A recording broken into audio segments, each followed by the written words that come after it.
Meron na pong arrangements kasi kailangan ko kausapin yung mga abogado doon kung saan man siya dalhin. Pupunta kami, ako, at pupunta yung mga abogado and doon kami mag-uusap kung ano yung mga gagawin.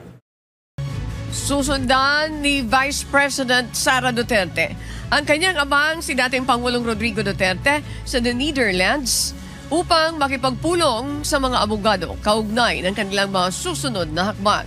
Ayon kay VP Duterte, kailangan niyang personal na talakayin sa mga abogado kung ano ang kanilang mga dapat gawin. Mariinding tinuligsan ni VP Sara ang anyay, maling pag-aresto sa kanyang ama.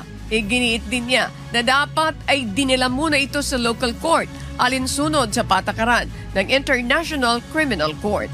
Pinayuhan din niya si dating Pangulong Duterte na huwag tumanggap ng pagkain o tubig mula sa kahit kanino para sa kanyang kaligtasan.